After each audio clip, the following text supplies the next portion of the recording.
Ya, terima kasih Pak Irfan yang sudah membuka sesi yang giliran saya ini. Tadi sudah didahului oleh Prof. Mauridi Heri dan juga oleh Bu Dr. Diana Perwitasari. Dan kayaknya nyambung karena terutama tadi dari Prof. Heri itu sudah sempat dibicarakan mengenai positivitas gitu ya.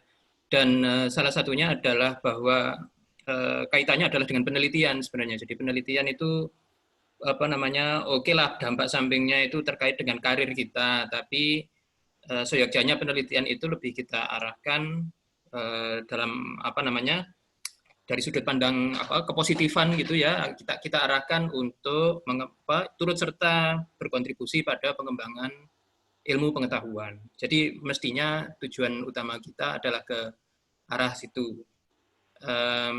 Jadi artinya segala sesuatu yang terkait dengan penelitian ujung-ujungnya nanti adalah ke arah situ, karena toh pengembangan ilmu pengetahuan manfaatnya adalah juga bagi manusia, bagi kemanusiaan gitu ya.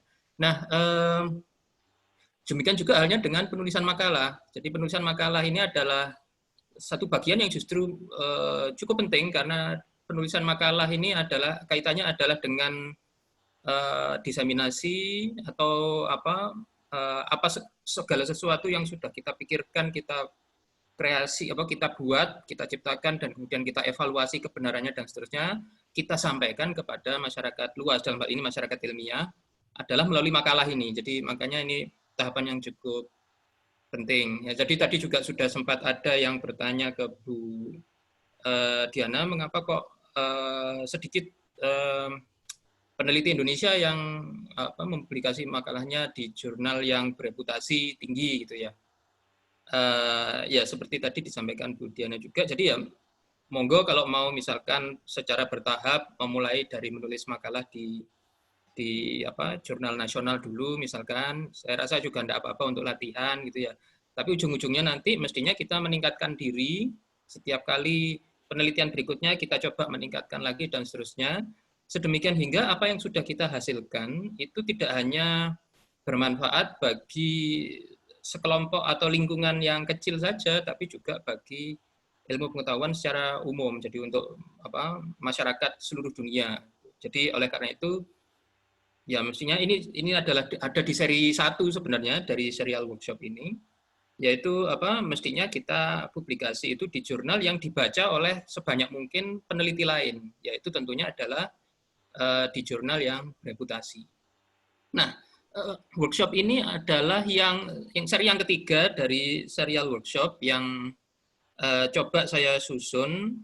Materi aslinya sih dari materi kuliah penulisan akademik yang saya bina bersama Prof. Mauridi Heri. Nah, seri yang ketiga ini tiba pada bagian yang sebenarnya sudah tinggal sudah selesai menulis, jadi benar-benar sudah tinggal berurusan dengan masalah review. Jadi judulnya adalah memilih jurnal, mereview makalah, dan merespon hasil review. Saya coba sharing ya, ini sebenarnya lebih banyak sharingnya karena ini juga dari pengalaman saya sendiri. Oke, jadi kerangkanya saya mohon izin untuk tanpa video supaya teman-teman yang di YouTube itu gambar kamera saya nggak menutupi tulisan. Jadi kerangka dari presentasi saya mulai dari memilih jurnal sasaran, kemudian sedikit membahas kenapa sih kok perlu peer review, apa hanya untuk mempersulit kita gitu ya dalam mempublikasi makalah. Enggak, jadi ada kegunaannya terkait dengan tujuan kita meneliti tadi, kemudian mereview paper, dan terakhir menanggapi hasil review. Saya mulai dengan yang pertama. Oke, jadi ini slide ini sudah saya tampilkan sejak di seri yang pertama. Jadi ini sebenarnya adalah mata rantai penelitian ya, mulai dari yang kita lakukan pertama kali tentunya adalah mengidentifikasi masalah umum, studi literatur mengenai solusi yang sudah pernah diusulkan, kemudian kita tinggal mencari celah permasalahan yang masih tersisa. Kita identifikasi solusi apa yang inovatif, yang baru ya untuk memecahkan celah permasalahan tersebut. kita rumuskan hipotesis yang klaim bahwa solusi tersebut yang kita usulkan itu unggul dibandingkan solusi sebelumnya, ya. Kemudian kita uji hipotesis itu melalui simulasi dan atau eksperimen untuk membuktikan klaim kita bahwa solusi inovatif kita itu lebih baik dibandingkan sebelumnya. Sehingga sampai pada kesimpulan apakah hipotesisnya tadi diterima atau ditolak. Ya. Nah, ujungnya sebenarnya ada dua. Yang pertama adalah kalau hasilnya itu langsung kita implementasikan di masyarakat atau industri atau kita patenkan dulu misalkan. Ujung yang lain adalah kalau hasil riset itu kita diseminasikan dalam bentuk publikasi jurnal misalkan. Nah, yang dikotai warna coklat itu ini adalah hal yang kita tulis di proposal. Ya, kemudian fokus workshop dalam 3 seri ini adalah di dalam hal menulis publikasi jurnal. Ya. Publikasi di jurnal apa? Itu pertanyaan selanjutnya. Ya.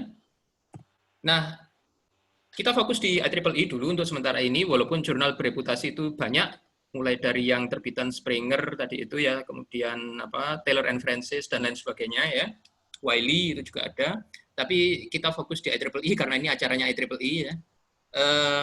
Jadi kalau kita lihat, kalau Bapak Ibu menjadi anggota IEEE, sebenarnya Bapak Ibu juga ditawari mau menjadi anggota komunitas yang mana di dalam IEEE. Karena sebenarnya ada banyak sekali komunitas bidang minat riset gitu ya. Jadi misalkan namanya dalam IEEE itu adalah society. Jadi ini adalah daftar society yang ada di IEEE yang saya tinggal kopikan saja dari websitenya IEEE. Jadi kalau dihitung itu kira-kira ada 39 society, ya.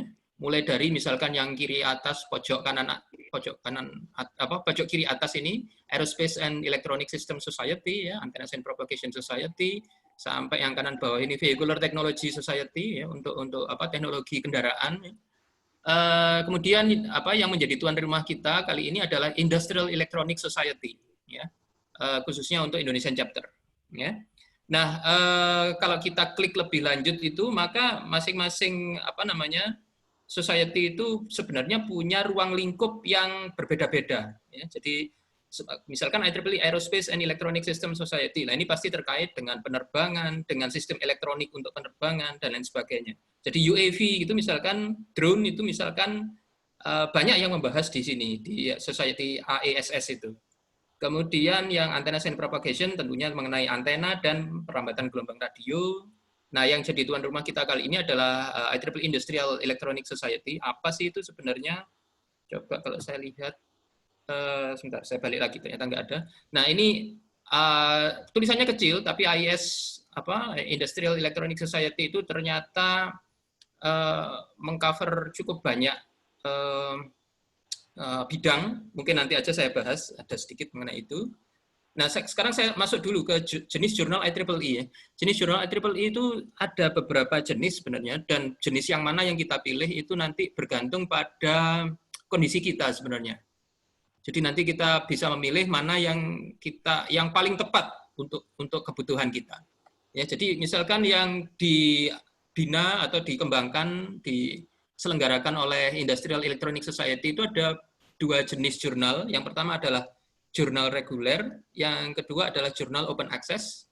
Ya, yang reguler ini adalah yang terbesar, yang flagship-nya, yang jurnal utamanya itu adalah IEEE Transactions on Industrial Electronics, kemudian ada yang Industrial Informatics, dan yang terbaru ini adalah IEEE Journal of Emerging and Selected Topics in Industrial Electronics. Ya. Kemudian ada juga yang open access. Ya. Yang open access ini berarti yang bisa diakses oleh siapapun tanpa harus berlangganan, ya, yaitu IEEE Open Journal of the Industrial Electronic Society. Ya. Kebetulan IES, Industrial Electronic Society, itu punya 2 jenis saja. Tapi kalau kita lihat di society yang lain, itu diantaranya itu ada yang memiliki 3 jenis. Jadi selain jurnal reguler dan jurnal open access, ada juga yang bentuknya letters. Ya. Jadi yang letters ini adalah untuk jurnal, untuk makalah-makalah yang pendek.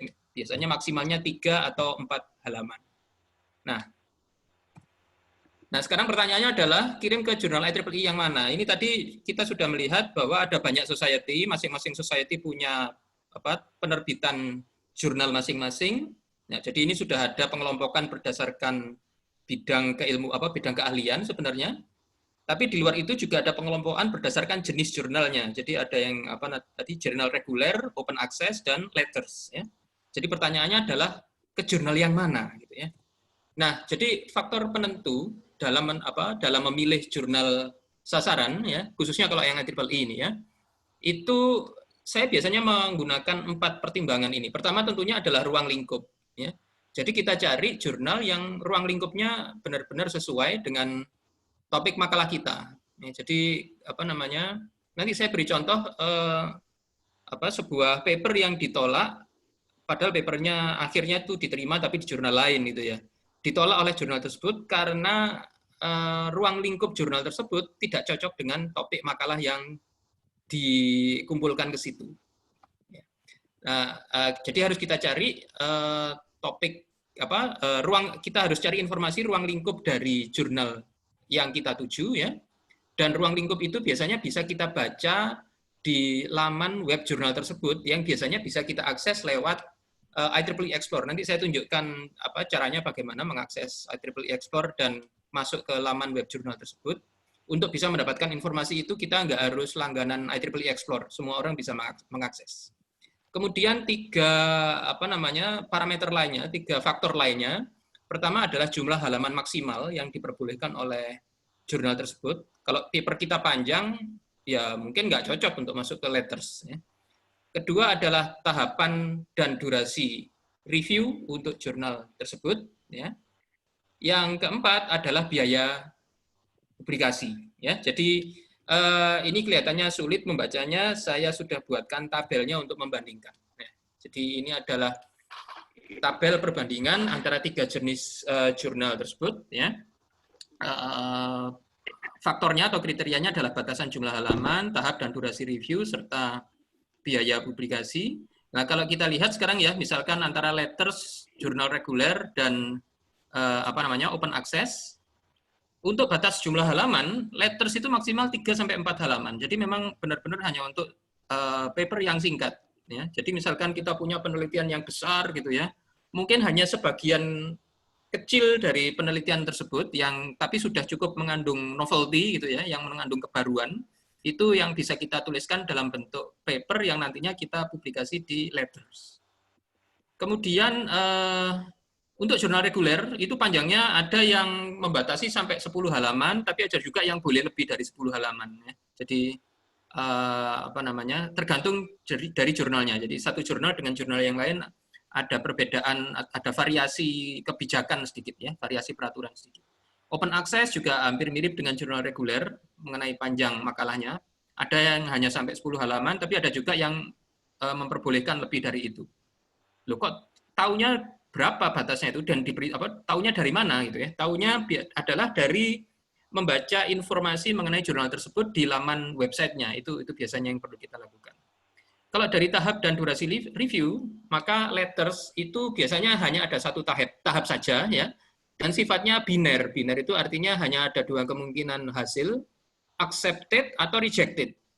Ya. Dan biasanya relatif cepat dibandingkan jurnal reguler, jadi sekitar 3 bulan sudah ada hasil yang, tapi sebenarnya walaupun ini tadi biner, hanya ada kemungkinan accept dan reject, walaupun reject, itu sebenarnya masih boleh resubmit, ya, boleh dikumpulkan ulang, ya, boleh disubmit ulang, tentunya setelah ada revisi.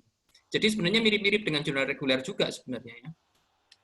Nah, bedanya adalah kalau di jurnal reguler itu istilahnya bukan resubmit tapi memang revisi. Jadi si penulis makalah itu nggak perlu bikin nggak perlu, makalahnya itu nggak akan mendapatkan kode baru itu seolah-olah itu adalah makalah yang baru disubmit. Nggak ya. Jadi kalau di jurnal reguler makalah yang di reject bukan di reject tapi memerlukan major revision, misalkan revisi yang besar gitu.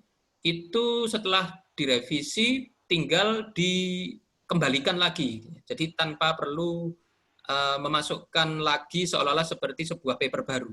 Ya, jadi dianggap paper lama yang sudah direvisi.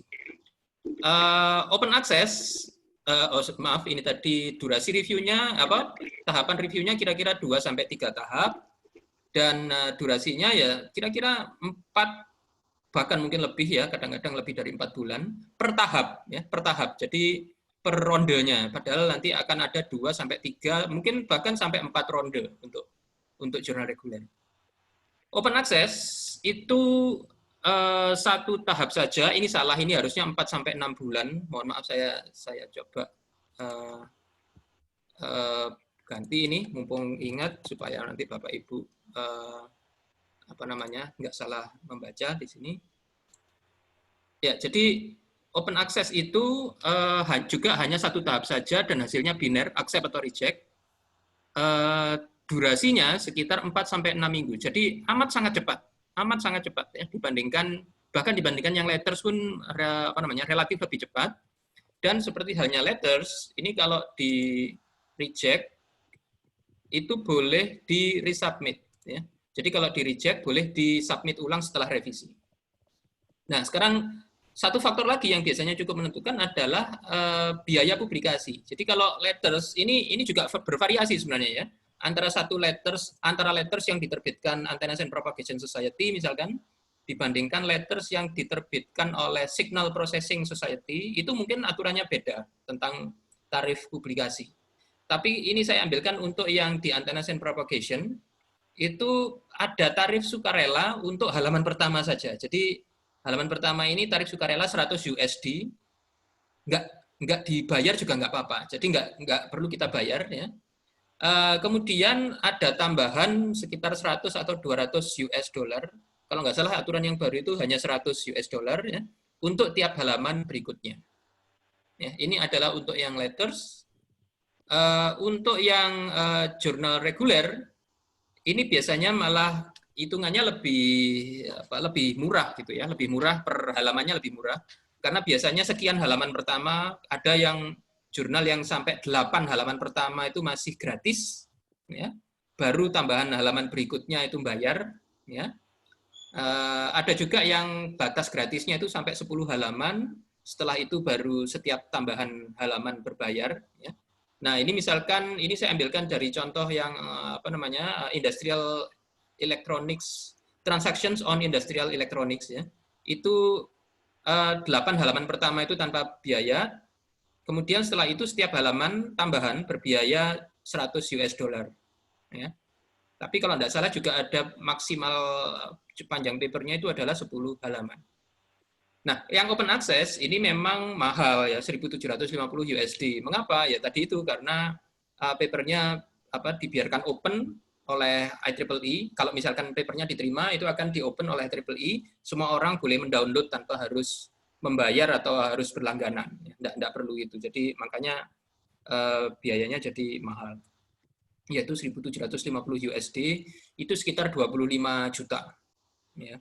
Nah, Bapak Ibu kalau misalkan ini wah sulit ini pakai biayanya segini besar. Masih ada 2 pilihan yang lain ini yang relatif lebih murah gitu ya. Ya, memang ada trade off-nya, dalam hal ini trade off-nya ya ini cepat dan open access nantinya, bisa di-download siapapun. Tapi biayanya mahal. Kalau yang lainnya tidak open access, walaupun kadang-kadang beberapa jurnal reguler itu bisa kita minta untuk open access ya. Tapi kalau reguler ya, yang biasa, benar-benar biasa, itu reviewnya jadi lama ya. Reviewnya jadi lama itu yang mungkin paling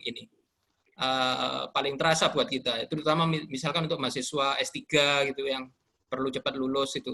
Reviewnya itu kalau di total per tahap aja segini, bisa-bisa setahun baru selesai, itu misalkan ya. Jadi ada trade off-nya ya. Nah, tadi itu bagaimana cara mencari informasi mengenai sebuah jurnal. Bapak Ibu bisa masuk ke laman IEEE Explore ya, IEEE Explore, moga-moga kelihatan ini alamatnya di sini. Yang kursor saya yang warna merah itu, IEEE-explore.ieee.org. Nanti Bapak Ibu juga bisa melihat di copy materi saya. Kemudian Bapak Ibu klik di sini Journals and Magazine ini ya. Jadi Bapak Ibu klik browse, kemudian akan muncul drop down menu ini Journals and Magazine ini, Ibu klik, Bapak Ibu klik. nanti akan masuk ke laman tentang IEEE Transactions on Industrial Electronics. Kemudian tadi saya bilang ada fokusnya di mana, ruang lingkupnya di mana.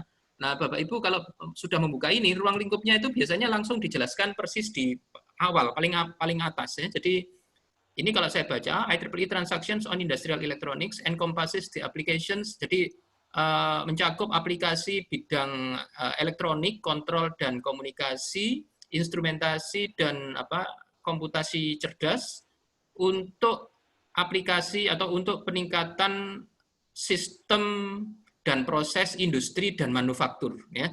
Jadi seolah-olah mencakup semua elektronika, kontrol, komunikasi, instrumentasi dan seterusnya, tapi sebenarnya kaitannya adalah dengan sistem dan proses industri dan manufaktur. Jadi ini yang terkait dengan IEEE Transactions on Industrial Electronics. Lupa itu kan kurang detail, Pak.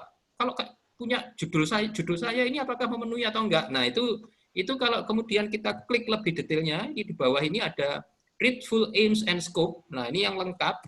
Nah, di halaman berikutnya, nah segini ini penjelasannya ya. Jadi ini lebih detail, amat sangat detail, ya. Jadi saya persilakan nanti Bapak Ibu membaca sendiri ya. Tapi yang jelas informasi mengenai ruang lingkup jurnal itu semuanya sudah tersedia. Kalau untuk IEEE itu tersedianya di IEEE Export. Ya. Oke, nanti Bapak Ibu silakan mencoba. Nah, sekarang cara mencari jurnal yang cocok. Di beberapa penerbit itu sudah tersedia suatu laman, ya, suatu website yang memang fungsinya itu adalah untuk mengoptimalkan pilihan jurnal sasaran Bapak Ibu. Ya. Asalkan papernya sudah selesai dulu, abstraknya sudah siap, judulnya juga sudah siap, Bapak Ibu sudah tahu keywords dari paper tersebut apa saja, ya. Maka Bapak Ibu tinggal masuk ke publication recommender ini. Jadi kalau yang untuk IEEE publication recommender-nya, jadi perekomendasi publikasinya, itu alamatnya ini. Jadi Bapak Ibu bisa mengcapture mungkin atau memfoto ini atau nanti membaca dari copy presentasi saya. Sedangkan saya beri juga ini beberapa alamat untuk publication recommender untuk jurnal dari penerbit lain. Jadi ini ada Elsevier, ada Springer dan ada Wiley. Ya. Silakan nanti dicoba masing-masing ya. Tapi sekarang kita akan fokus ke yang IEEE ya karena ini acaranya IEEE. Nah, ini adalah laman IEEE Publication Recommender. Kalau kita sudah masuk ke sini, ya, maka ada beberapa cara di mana kita nanti mendapatkan rekomendasi dari IEEE mengenai jurnal apa yang sebaiknya dipilih ya. Cara pertama adalah memasukkan keywords ya atau judul ya dari paper yang mau kita submit ya. Jadi kita masukkan di sini, kita ketikkan ini. Ini cara pertama.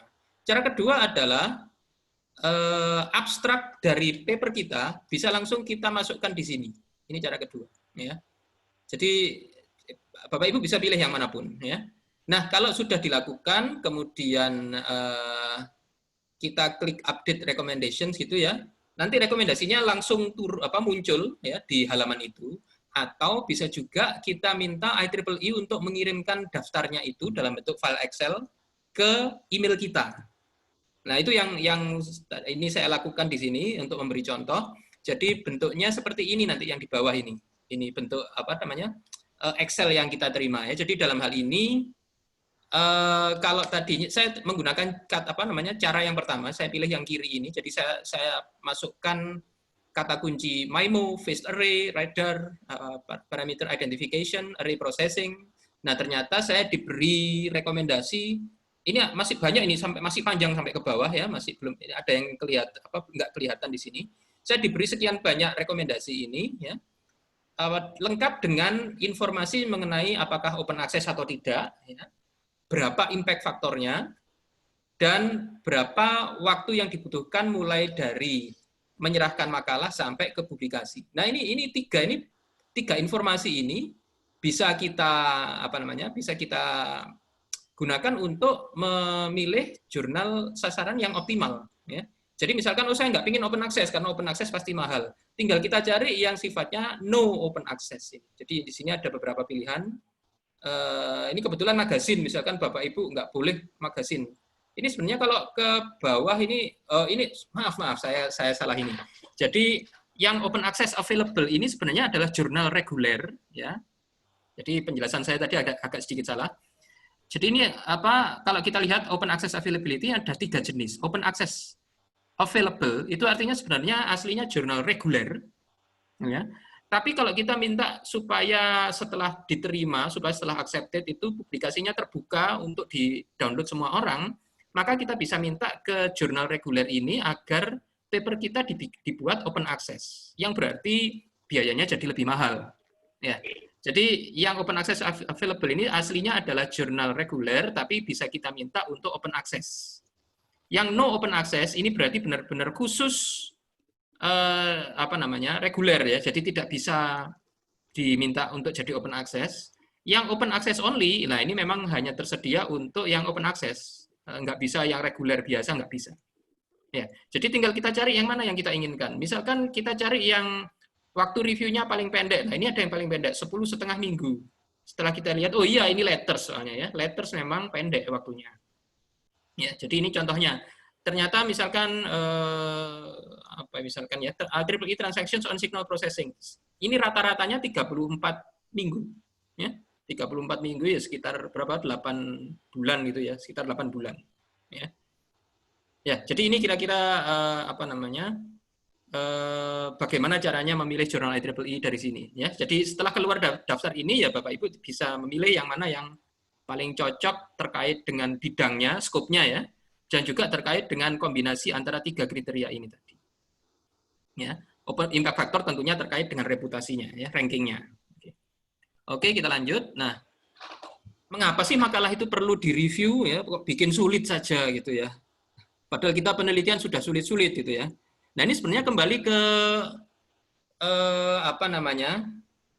esensi dari mengapa sih kita meneliti ya. Jadi sebenarnya tujuan kita meneliti itu kan sebenarnya untuk berkontribusi pada ilmu pengetahuan demi kesejahteraan manusia seluruh dunia gitu ya. Jadi peer review itu berusaha memastikan bahwa penemuan yang diusulkan itu benar-benar relevan, baru dan unggul. Jadi artinya bukan sekedar bukan abal-abal gitu ya, yang ekstrimnya itu seperti itu. Atau juga ini sudah melakukan penelitian tapi kurang bukti gitu ya, buktinya masih kurang banyak gitu bahwa metode ini memang bagus, metode ini memang aman, metode ini memang lebih unggul dibandingkan yang sudah ada sebelumnya. Nah itu perlu ada buktinya yang cukup banyak. Nah itu termasuk yang harus direview oleh pihak ketiga, oleh peer reviewer ya. Jadi penemuan itu jadi peer review itu berusaha memastikan bahwa penemuan itu memang relevan, baru dan unggul ya. Artinya studi literaturnya cukup, perbandingannya juga cukup dengan metode atau algoritma atau model yang sudah ada sebelumnya ya. Kemudian klaim tentang keunggulan penemuan itu juga sudah dijelaskan dengan penjelasan ilmiah ya. Sudah berdasarkan teori maupun penemuan-penemuan sebelumnya ya, serta juga sudah dibuktikan entah itu melalui eksperimen ataupun simulasi, dan itu juga harus kuat dalam arti tidak hanya satu kali simulasi terus langsung disimpulkan misalkan ya. Dan ini juga sudah pernah kita bahas di seri 1 sebenarnya ya terkait dengan itu. Nah, yang ketiga pembahasannya bersifat komprehensif ya, menyeluruh gitu. Jadi kalau kita membandingkan dua sistem ya jangan hanya membandingkan 1 atau 2 kriteria kinerja, tapi harus ada cukup banyak kriteria kinerja yang memang relevan terkait dengan permasalahan yang ditinjau ya. Kemudian juga mudah dipahami oleh pembaca yang sebidang ya, dan menggunakan tata bahasa yang benar. Nah, ini yang memang kalau kita lidah Indonesia ini sulit untuk bisa menulis berbahasa Inggris, tapi saya yakin bisa kok, karena sudah banyak buktinya dari peneliti dari mana-mana ya, dari berbagai perguruan tinggi dan organisasi peneliti itu sudah banyak yang dari Indonesia ya, sudah banyak yang berhasil menembus ke IEEE. Jadi kita sebenarnya tinggal ikut saja jejak mereka ya. Nah, fungsinya peer review sudah, tapi keuntungannya apa ada peer review? Peer review itu bagi ilmu pengetahuan memastikan bahwa riset yang dilaporkan di jurnal itu memang riset yang berkualitas dan dilakukan dengan integritas tinggi. Artinya bisa dipercaya, boleh dipercaya oleh siapapun, ya, karena sudah dilakukan dengan kualitas yang terbaik dan dengan integritas yang tinggi.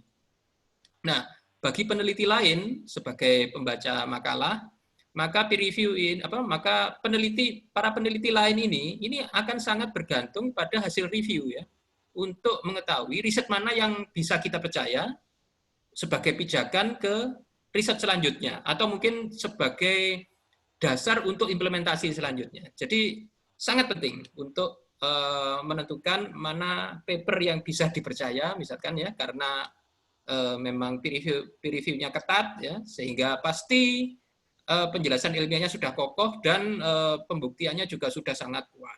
Ya. Bagi reviewernya sendiri sebenarnya ada keuntungan, yaitu mereka tahu lebih awal perkembangan terbaru dalam bidangnya, walaupun secara etis tidak boleh membocorkan perkembangan terbaru tersebut sebelum si makalah yang dia review itu terbit. Ya. Juga berarti kan dia juga berperan menentukan dan memberikan masukan bagi pengembangan iptek. Lu kok memberikan masukan? Iya, karena reviewer itu seperti tadi sempat disampaikan oleh Prof. Heri tadi, Prof. Mauri Heri, kalau mereview itu ya bukan hanya bilang ini baik atau buruk terus nggak diberi penjelasan gitu, ya. Jadi reviewer itu ketika mereview harus memberikan alasan kenapa kok paper ini perlu revisi mayor misalkan. Nah, itu harus diberi alasan dan harus cukup panjang karena sifatnya adalah memberi masukan sebenarnya kepada penulis, atau secara umum tujuannya adalah untuk mengembangkan ilmu pengetahuan, ya. Jadi di sini peran reviewer itu sebenarnya juga membantu pengembangan ilmu pengetahuan juga sebenarnya. Nah, selain itu tentunya belajar bisa dipakai untuk belajar mengenai teknik penulisan makalah gitu, ya. Barangkali yang direview itu ada yang penulisannya bagus, nah bisa nanti menimbulkan inspirasi untuk bisa menulis lebih baik lagi dan seterusnya, ya. Kemudian bagi penulisnya sendiri, peer review itu adalah untuk memastikan kebaruan dan keunggulan dari hasil riset yang dia lakukan. Dan yang kedua itu adalah kaitannya dengan yang sudah sempat saya sebut untuk reviewer tadi, ya. Kalau reviewer tadi turut berperan menentukan dan memberikan masukan untuk pengembangan iptek, maka bagi penulis, review itu adalah untuk mendapatkan umpan balik untuk peningkatan makalah dan atau riset yang dia lakukan. Ya. Jadi kalau sekarang kita memandang sebuah hasil review itu sebagai umpan balik, feedback, ya, dari pihak ketiga, dari si peer reviewer, maka mestinya juga kita jangan kecewa dong kalau misalkan hasilnya ternyata major revision atau rejected. Karena sebenarnya kita juga akan dapat masukan untuk memperbaiki makalah dan atau riset kita. Ya, jadi selalu ada ada timbal balik, ada sebuah diskusi sebenarnya antara penulis makalah dan reviewer. Itu nanti akan kita lihat lebih lanjut, nanti ada contohnya. Nah, sekarang masuk ke mereview paper. Nah, ini yang mungkin paling menarik. Nanti akan saya tunjukkan beberapa contoh. Nah, ini sekedar mengingatkan kembali, ini dari dari seri 2 ya, kalau saya tidak salah, atau seri 1, seri 2 saya ingat saya. Jadi kita sebagai penulis, kebetulan kita yang diminta untuk jadi corresponding author, jadi yang berurusan dengan jurnal misalkan, ya, kita submit ke sebuah jurnal. Nanti yang menerima adalah editor in chief. Editor in chief ini melihat, oh ini topiknya berada di bidang A, B, atau C, atau D, dan seterusnya. Misalkan bidang B, maka oleh editor in chief akan disampaikan ke associate editor bidang B, kalau misalkan bidangnya B. Nah, associate editor inilah yang kemudian membagikan paper yang akan direview itu kepada reviewer 1, 2, dan 3. Dan kadang-kadang sampai 5 ini, ya. Tadi seperti disampaikan oleh Prof. Heri, kadang-kadang bisa sampai 5 gitu dan seterusnya, ya. Nah, salah satu hal penting dalam review itu adalah novelty atau kebaruan. Ini juga sebenarnya ulangan dari seri 1, ya. Jadi sekedar untuk mengingatkan kembali, kebaruan itu biasanya terkait dengan, kalau saya ambil yang ini, ya, kebaruan itu terkait dengan apakah paper tersebut menyampaikan suatu ilmu baru, ilmu pengetahuan baru, atau sebenarnya menyampaikan pendekatan baru terhadap ilmu yang sudah mapan. Jadi dua-duanya bisa dianggap sebagai kebaruan, ya. Kemudian kriteria yang lain adalah apakah ada suatu metode baru yang inovatif atau ada suatu pendekatan yang baru terhadap suatu permasalahan di bidang rekayasa, sains, dan matematika. Jadi ini semuanya sebenarnya kalau kita lihat intinya itu adalah ada sesuatu yang baru, yang inovatif yang kita tawarkan dalam solusi yang kita laporkan dalam paper itu. Ya. Dan ini semua saya ambilkan dari panduan associate editor dan panduan reviewer di salah satu jurnal IEEE. Kalau saya tidak salah ingat, ini dari signal IEEE Transactions on Signal Processing. Ya. Jadi ini panduannya seperti itu. Jadi memang dari awal associate editor dan reviewer itu sudah diwanti-wanti bahwa tolong pilih paper yang kebaruannya signifikan, yang novelty-nya signifikan. Ya. Dan ketika kita bilang kebaruan, mesti ada keunggulannya juga, ya, keunggulan dibandingkan solusi yang ada sebelumnya, yang juga harus signifikan. Oke, nah ini contohnya ya. Jadi nanti suatu saat kalau Bapak Ibu barangkali sudah cukup banyak meneliti, barangkali sudah pernah publish kontribusi sedikit gitu ya, mungkin ke IEEE satu jurnal gitu. Tiba-tiba menerima email dari salah satu society yang jurnalnya Bapak Ibu pernah gunakan untuk publikasi. Misalkan ini saya pernah dapat email dari Geoscience and Remote Sensing Letters. Ini malah aneh nih, karena saya belum pernah publikasi di letters tersebut sebenarnya. Ya. Saya itu ditawari untuk mereview sebuah paper. Jadi Dear Dr. Hendrantoro, ini pasti namanya. Manuskrip dengan judul ini yang saya hitam-hitam ini, oleh ini yang juga saya hitam-hitam, ya, telah dikumpulkan, disampaikan ke IEEE Geoscience and Remote Sensing Letters. Dengan mempertimbangkan bahwa bidang riset Anda itu sesuai, apakah Anda bersedia mereview paper ini?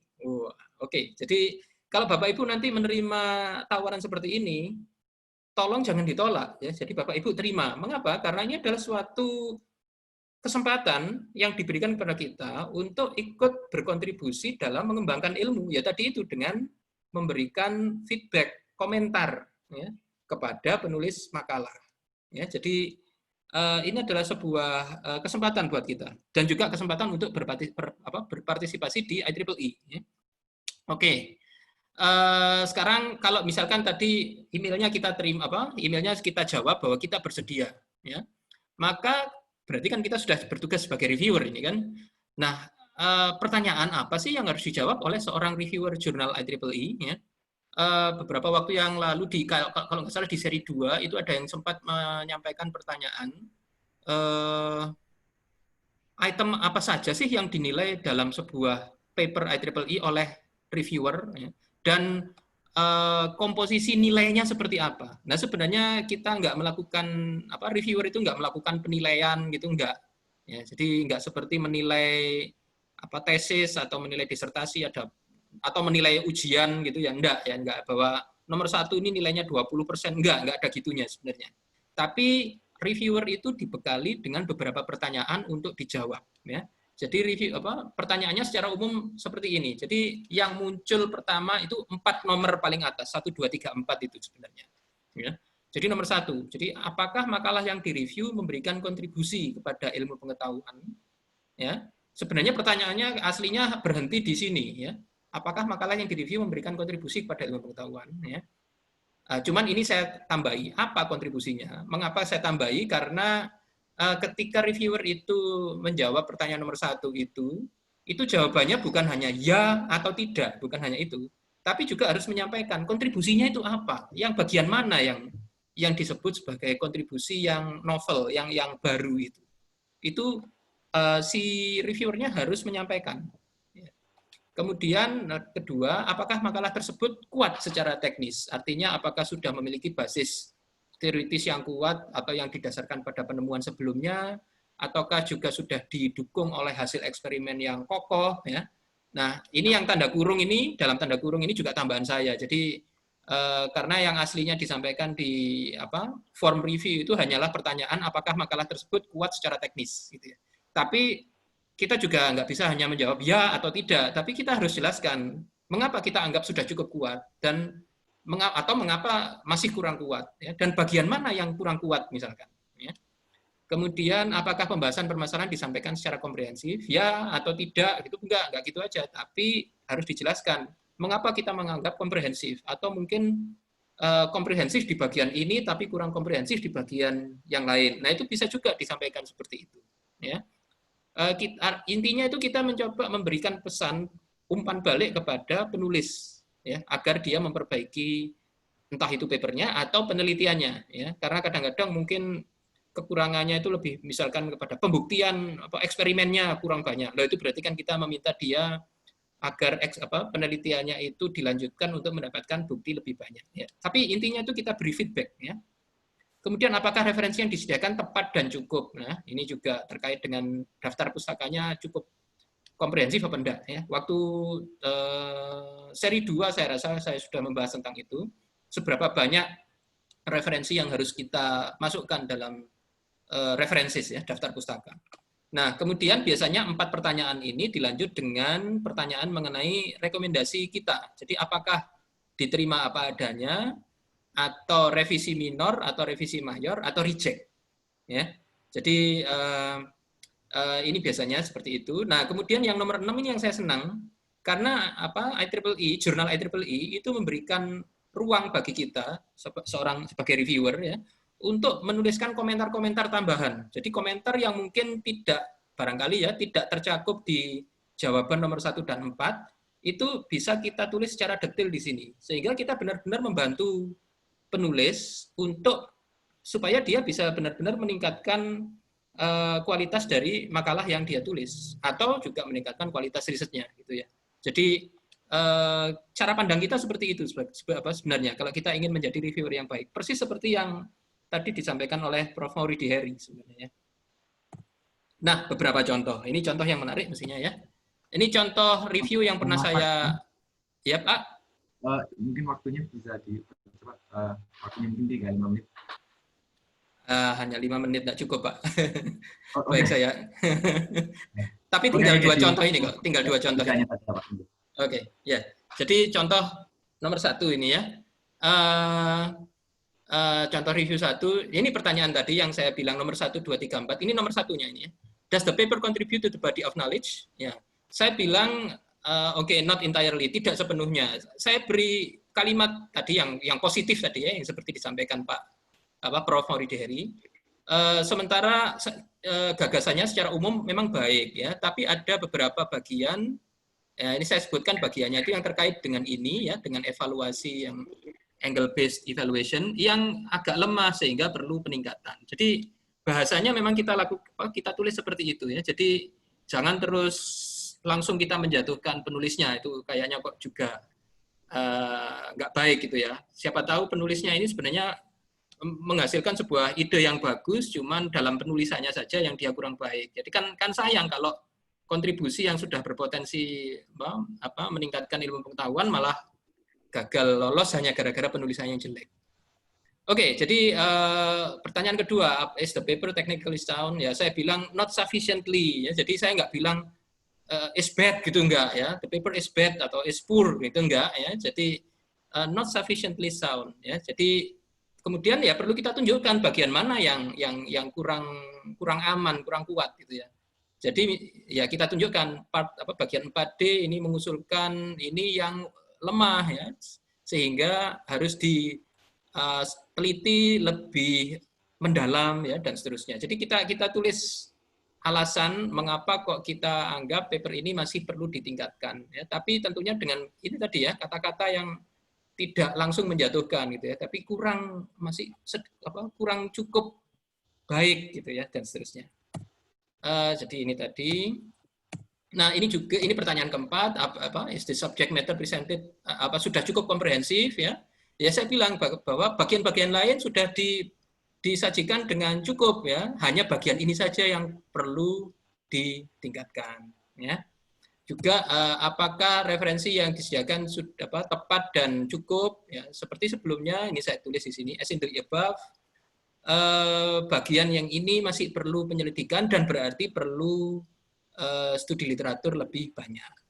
Rekomendasinya sih bilangnya reject, gitu ya, tapi karena ini kalau nggak salah ini papernya letters, ya, letters, berarti memang hanya ada 2 kemungkinan, accept atau reject, ya. Jadi di sini istilahnya reject, tapi ketika reject kita bisa merekomendasikan untuk resubmit, ya. Jadi ini mengencourage, mendorong penulis untuk meresubmit setelah diupdate, setelah direvisi. Ya.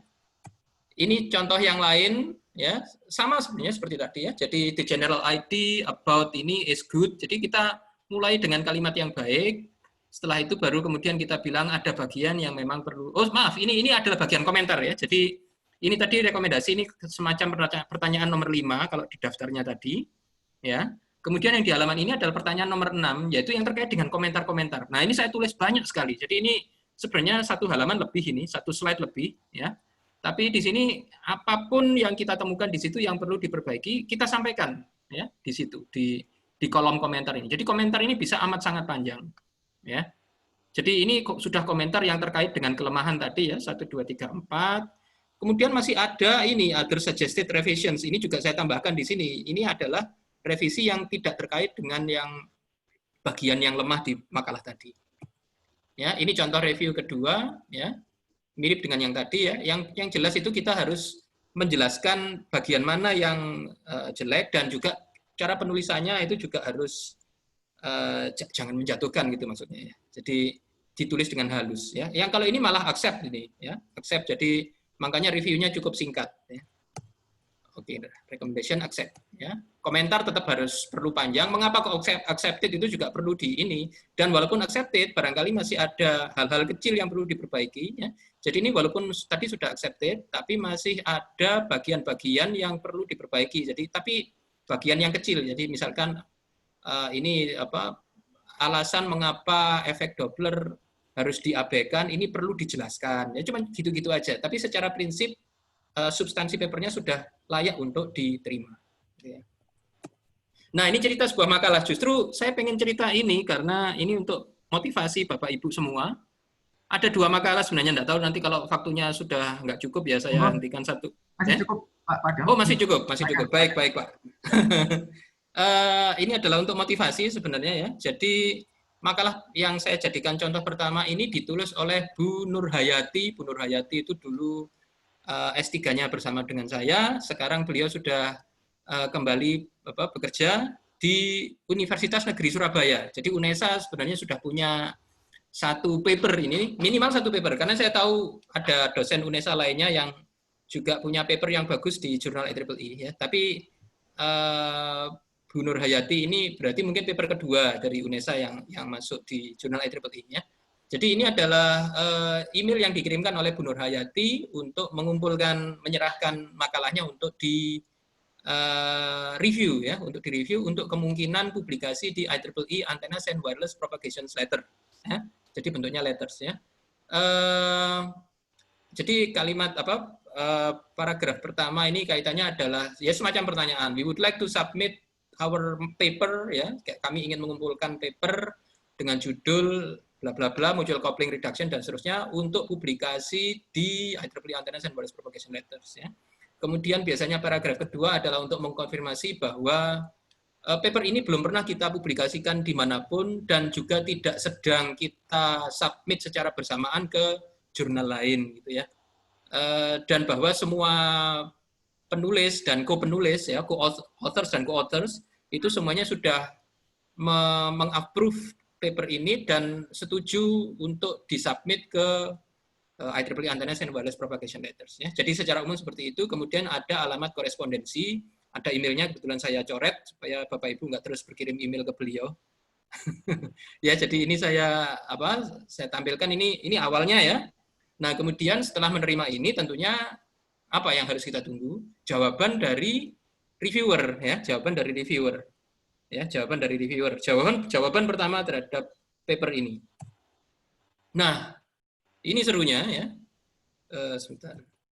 Ya, jadi ini jawaban dari associate editor setelah dia mengumpulkan hasil review dari semua reviewer ya. Ini coba kalau kita lihat kalimatnya itu halus sebenarnya ya.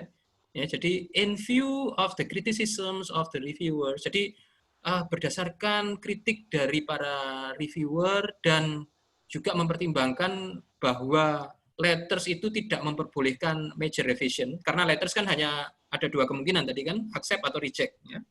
Jadi sifatnya itu bukan paper Anda ditolak gitu enggak, tapi I must decline the manuscript. Nah, ini bahasa yang sangat halus kalau bahasa Inggris ya. Jadi saya terpaksa menolak, ada terpaksanya ya, saya terpaksa menolak paper ibu ya, dia nggak tahu kalau ibu ya kali ya. Jadi decline the manuscript untuk publikasi di IEEE International Wireless Propagation Letters at this time. Wah, kan tambahi at this time itu kan berarti masih ada kesempatan. Nah, kalimat berikutnya ini, however, a new manuscript may be submitted. Jadi paper baru boleh dikumpulkan, ya. Maksudnya paper baru itu sebenarnya ya paper ini gitu, paper ini, tapi dengan mempertimbangkan komentar-komentar dari para reviewer. Ya, jadi masih diberi kesempatan. Ini yang istilahnya tadi adalah resubmit, ya, resubmit. Ini adalah untuk letters.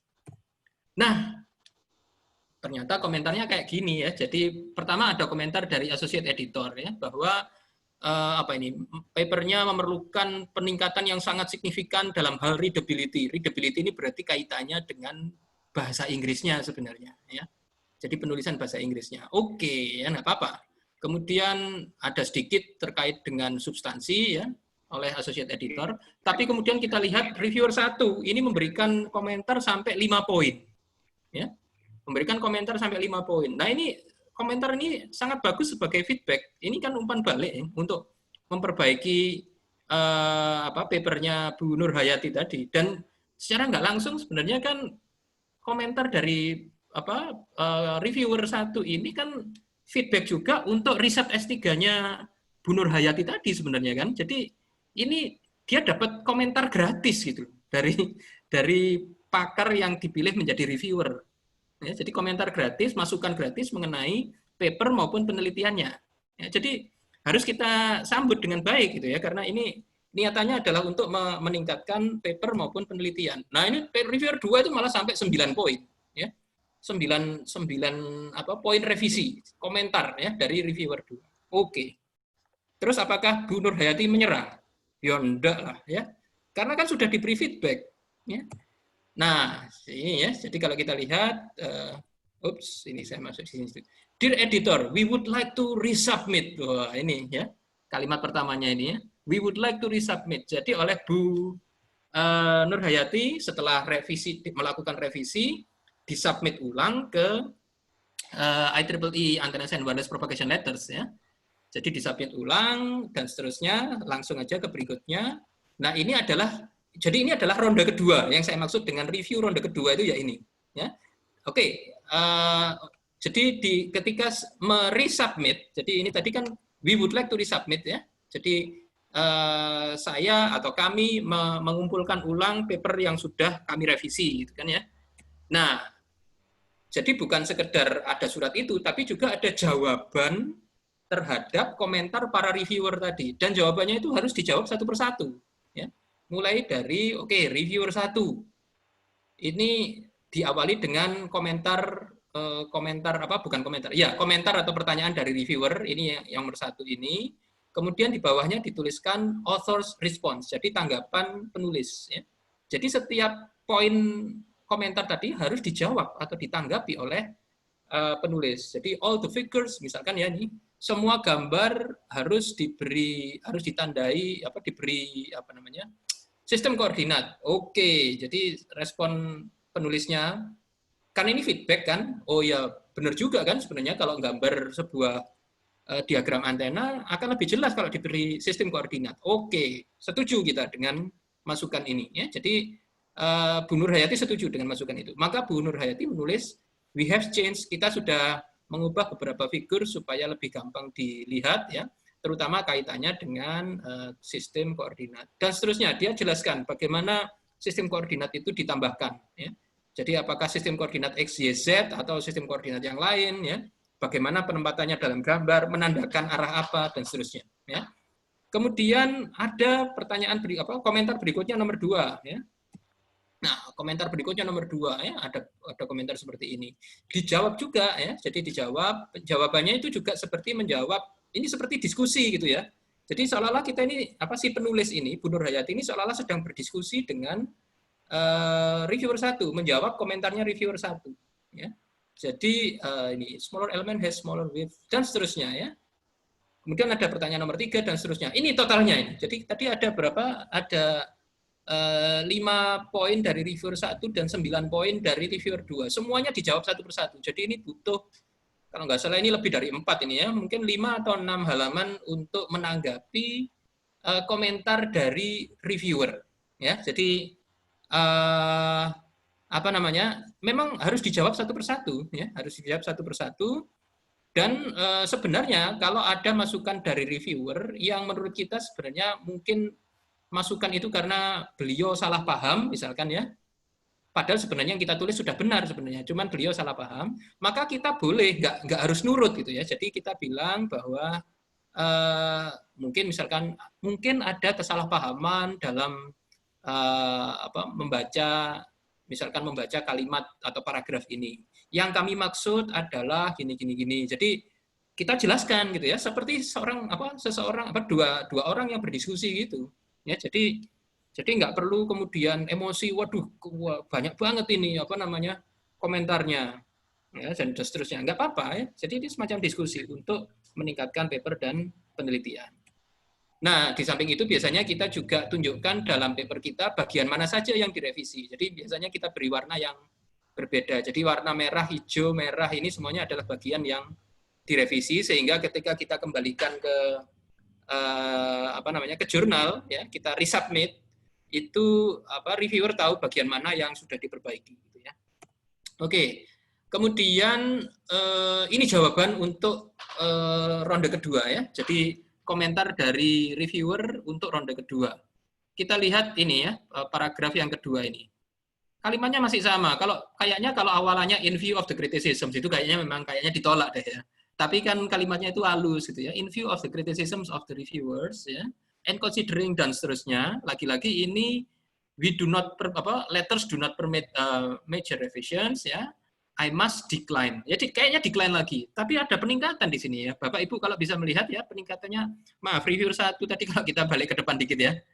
Reviewer 1 tadi ada 5 poin ya. Ada 5 poin ya. Ada 5 poin. Reviewer 2 ada 9 poin ya. Ini ronde 1 ya, ronde 1.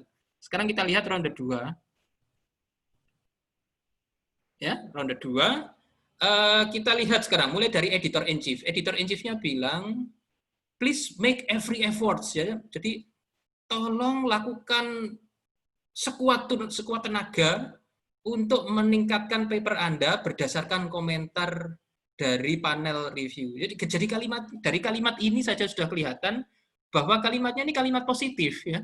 Kalimat yang meminta Bu Nur Hayati untuk meningkatkan paper, bukan untuk berhenti sudah, jangan diteruskan lagi karena nggak akan mungkin diterima. Nggak bilang gitu, tapi please make every effort. Jadi usahakan sekuat tenaga untuk meningkatkan paper berdasarkan komentar dari panel review ya.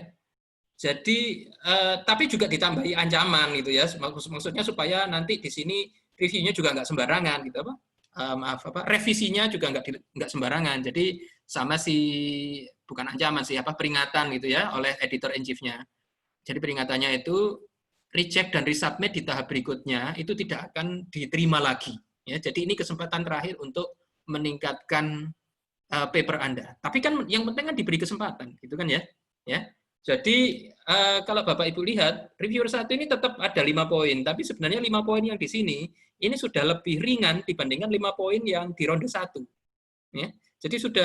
Jadi artinya sudah ada peningkatan, sudah ada hal-hal yang sudah diterima oleh si reviewer, tapi kemudian mungkin masih kurang bagus ya. Ini kalau kita lihat, ini kaitannya cuma tinggal penulisan ini kan, nomor 1 ini. Jadi in the title coplanar Vivaldi array should be CVA loh, itu kan cuma sekedar penulisan ya. Istilah UWB should be considered, sebaiknya pakai kata UWB, jangan pakai yang lain gitu kan ya.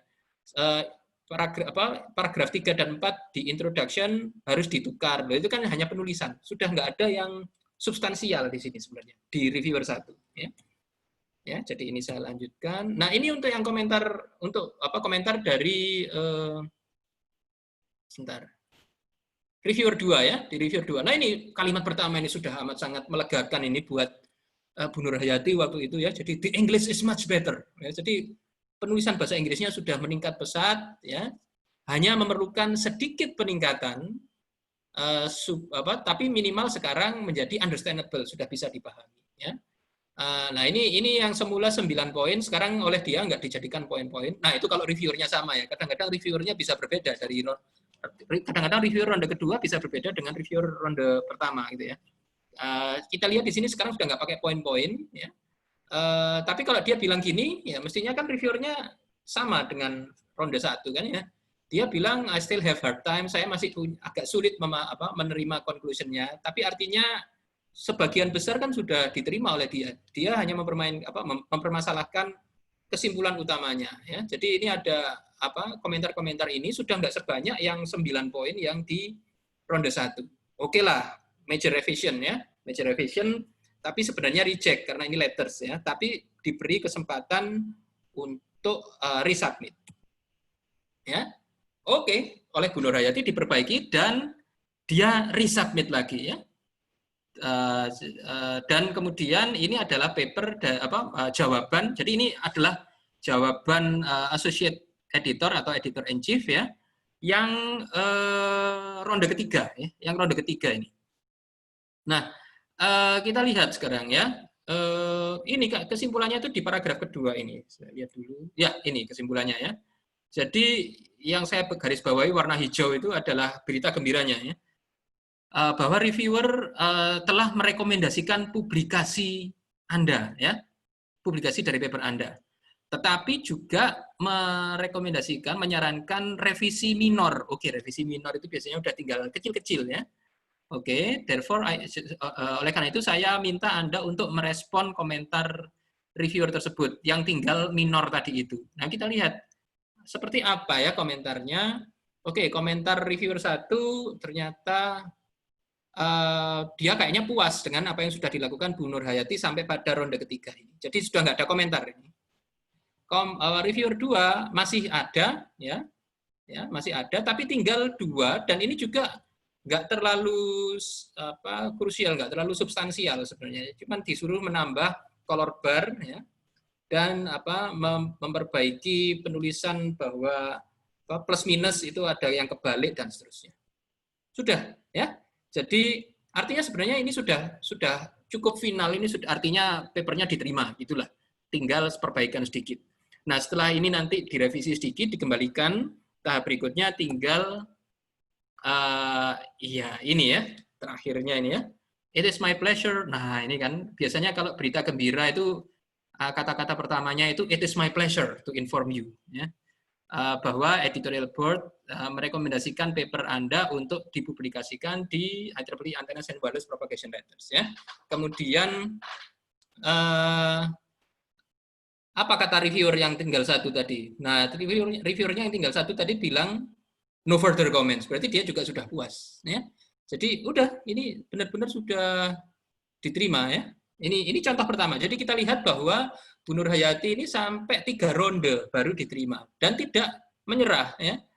Mengapa? Ya karena sudut pandang kita, cara pandang kita adalah bahwa review sebuah paper, proses review, proses timbal balik korespondensi antara penulis dan reviewer itu sebenarnya adalah proses diskusi atau kalau kita boleh bilang diskursus gitu ya. Yang ujung-ujungnya itu adalah meningkatkan kualitas dari penelitian dan papernya Bu Nur Hayati sebenarnya. Atau secara umum berarti kualitas dari ilmu pengetahuan yang dihasilkan dari papernya Bu Nur Hayati. Ya. Satu contoh lagi mungkin ya kalau boleh, ini saya lewati aja. Moga-moga ini contohnya cepat lah kalau ini ya. Jadi ini mahasiswa saya yang lain lagi, sudah lulus juga, Pak Syafrizal Tafullah. Sekarang sudah kembali berkarya di Universitas Borneo Tarakan, ya, jadi dari UBT, ya. Jadi ini juga sama ceritanya dia mengumpulkan ke IEEE Antennas and Wireless Propagation sebuah paper yang judulnya Full Phased MIMO Radar with Collocated Antennas. Oke, ya, dengan harapan tentunya diterima, ya. Tapi jawaban yang diperoleh dari ronde 1, ya, jawaban yang diperoleh dari ronde 1 dari associate editor itu ternyata malah papernya itu nggak pernah sampai ke reviewer karena berhentinya di associate editor dan associate editor bilangnya adalah bahwa ini kalau dibaca komentar di bawah ini makalah ini di luar ruang lingkup AWPL, di luar ruang lingkup Antennas and Wireless Propagation Letters. dan disarankan untuk dikumpulkan ke jurnal yang lain yang lebih cocok. Dalam hal ini mereka menyarankan yang terkait dengan signal processing dan radar. Oke, ya, ini ditolak pertama karena di luar ruang lingkup jurnal, ya, jadi di luar ruang lingkup jurnal, ya. Kemudian ini komentarnya tadi, ya. Nah, kemudian coba lagi, submit lagi ke tempat lain, ya. Sekarang ke signal processing letters, ya, IEEE signal processing letters, ya. Dan kas putusannya mirip dengan yang tadi, ya. Jadi based on attached set of reviews, kami menyesal untuk menginformasikan bahwa paper Anda di reject, ya. Oke. Nah,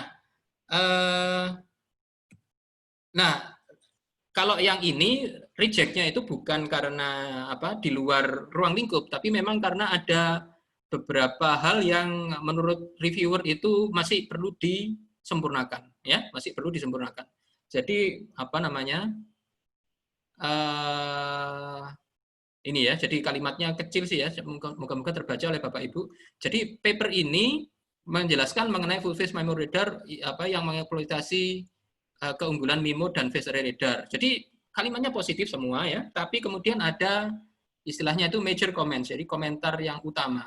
Nah, nomor 1, 2, 3 ini adalah poin-poin yang reviewer 1 keberatan. Tapi seperti tadi yang di paper sebelumnya Bu Nur Hayati tadi, penyampaiannya juga dengan bahasa yang akademis ya, bahasa yang akademis. Dan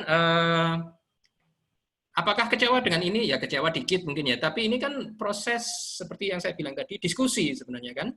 Jadi artinya kita bisa melihat hasil ini sebagai gini, bahwa ternyata Pak Syafrizal Takuloh mendapat 3 masukan yang berharga dari reviewer untuk meningkatkan papernya.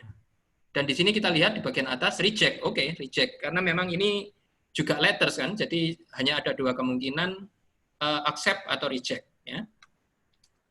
Oke, kemudian ini dibilang bahwa novelty-nya kurang kalau Bapak Ibu melihat ya. Kualitasnya kurang atau novelty-nya kurang ya. Sorry, ini transaction siapa ya? Iya, maaf, transaction sini ya. Oh, letters, sorry, letters. Jadi ini sebenarnya ada biner keputusannya, accept atau reject ya. Nah, ternyata reviewer yang kedua juga sama, keputusannya juga reject. Jadi ada 2 reviewer yang sudah menyatakan reject, maka ya udah, jadi reject ya.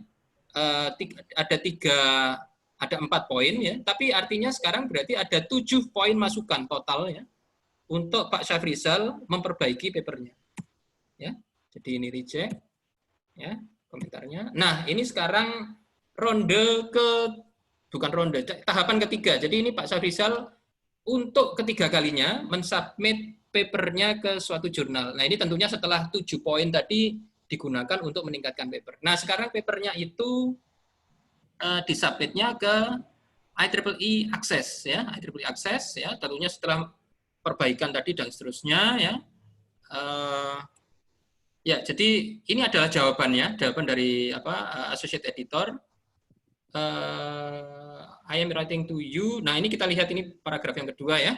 In view of the criticism, jadi hasilnya biasanya adalah di reject ya, tapi dia nggak pakai kata-kata reject itu enggak, tapi has not been recommended for publication.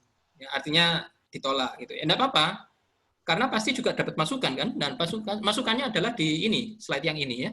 Kita lihat masukannya cukup banyak, nggak ditulis secara poin-poin begitu oleh reviewer, tapi bisa kita pilah-pilah nanti sebenarnya. Oh ya, ini berarti ada poin ini yang perlu diperbaiki, ini dan seterusnya ya. Kita lihat sekarang ada 3 reviewer.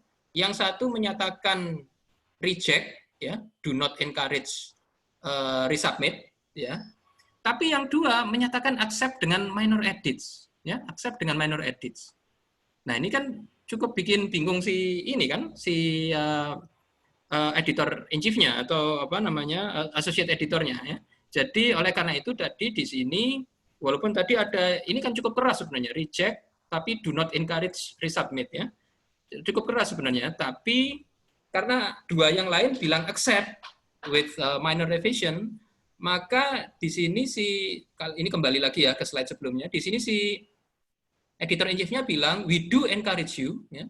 we do encourage you, kami sangat mendorong Anda untuk merevisi dan menyerahkan kembali artikel Anda setelah komentar dari reviewer itu semuanya dipertimbangkan ya, dan digunakan untuk revisi. Ya, jadi jadi dalam hal ini berarti yang dua ini lumayan cukup bisa menetralisir rekomendasi dari reviewer yang pertama tadi. Oke ya. Nah, tapi kan berarti ketika resubmit, Pak Syafrizal Takfullah ini harus menyiapkan jawaban terhadap setiap komentar tadi itu, setiap masukan ya, kita melihatnya sebagai setiap masukan. Nah, oleh karena itu ya udah, ini setiap paragraf, karena tadi nggak pakai nomor-nomor ya, jadi dipisah dalam sebuah paragraf itu ya. Jadi si Pak Syafrizal menggunakan istilah concern number 1 ya. Ini segini concernnya, concern number 1 dari reviewer nomor 1. Segini yang warna hijau itu concernnya, jawabannya Pak Syafrizal Takfullah adalah yang di bawah itu, author response ya. Dan ketika kita menjawab ya, kita menjawab secara akademis ya. Kita senang mendapatkan komentar dan pandangan dari reviewer 1 ya. Ini kalimat yang positif ya. Karena kita memang berdiskusi gitu ya. Jadi kalimat pembuka responnya juga harus positif ya, akademis ya, tapi isinya menjelaskan. Jadi pertanyaan yang hijau segini ini jawabannya bisa A, B, C, D dan seterusnya ini ya. Jadi nah ini sampai A, B, C, kemudian jadi di sini juga kelihatan ada dua bagian dari tanggapannya. Yang pertama response ya. Kalau IEEE Access memang meminta begitu. Selain ada author response, juga ada author action.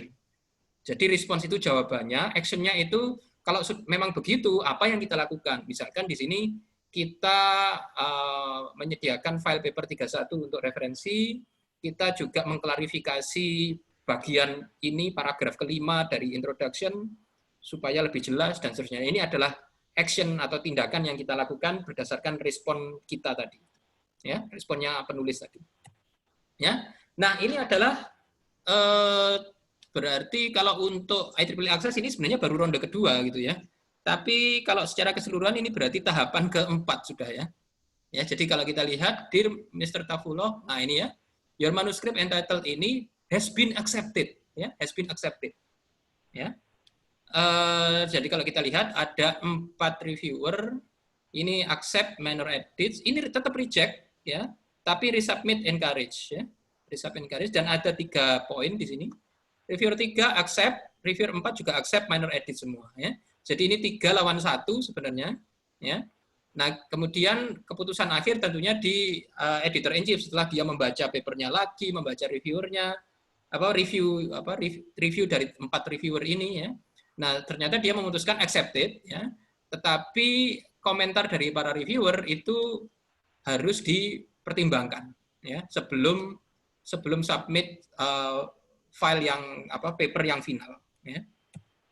Oke, jadi kesimpulan dari semua itu tadi adalah bahwa pertama ya, pemilihan jurnal sasaran itu didasarkan pada beberapa kriteria ya. Pertama, kesesuaian topik dengan ruang lingkup jurnal, jumlah halaman paper ya, lama waktu antara pengiriman makalah sampai ke keputusan atau sampai ke publikasi, biaya ya. Kemudian makalah yang akan dikumpulkan itu perlu disiapkan dengan sebaik mungkin, khususnya dalam penulisan 3 hal, yaitu relevansi, kebaruan, keunggulan, serta kelengkapan yang berupa penjelasan ilmiah dan bukti klaim keunggulan ya dari simulasi dan eksperimen ya. Dan yang terakhir ini yang penting ya, jadi korespondensi dalam proses review makalah antara penulis dan reviewer harus kita pandang sebagai suatu proses diskursus ilmiah ya. Jadi sebuah diskusi sebenarnya yang menuju ke penyempurnaan solusi yang disampaikan dalam paper. Ya, jadi jangan dipandang sebagai waduh reject ini, mungkin reviewernya nggak suka, bukan nggak gitu ya. Jadi reviewer itu mungkin terpaksa harus mereject karena terlalu banyak yang harus diperbaiki, atau ada hal-hal utama yang perlu perbaikan sangat besar, misalkan novelty-nya nggak ditulis misalkan, atau penelitiannya sendiri yang perlu diperbaiki, misalkan metodologinya kurang tepat. Nah kalau kayak gitu kan nggak cukup kalau dengan cara revisi, tapi memang penelitiannya mungkin harus diperbaiki gitu ya. Jadi tapi artinya kita harus melihat proses review itu sebagai sebuah proses diskursus ilmiah. Ya. Nah, setiap komentar reviewer perlu ditanggapi dengan sikap akademis. Jadi jika komentar reviewer benar, ya oke, kita turuti sarannya. Jika komentarnya kurang benar, mungkin karena salah paham, ya, dan seterusnya, kita jawab dengan memberi alasan sikap kita beserta penjelasannya. Ya.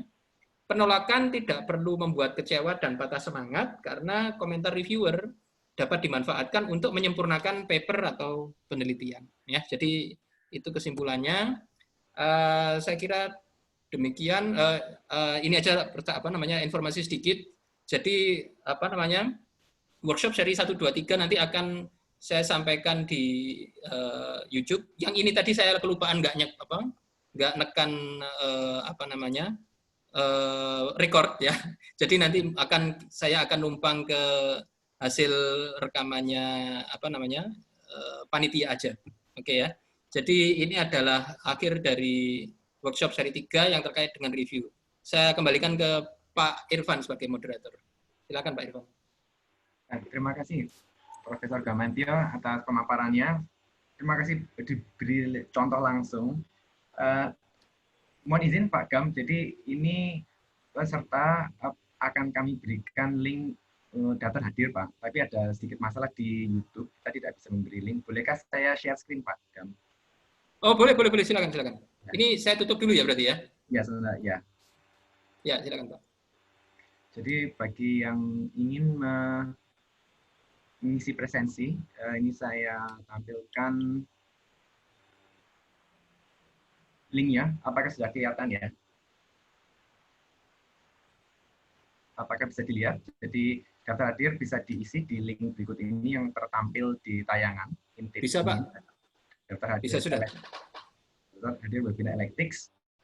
Electics atau Pak ini kurang C Pak mungkin Pak ya? Electics ya.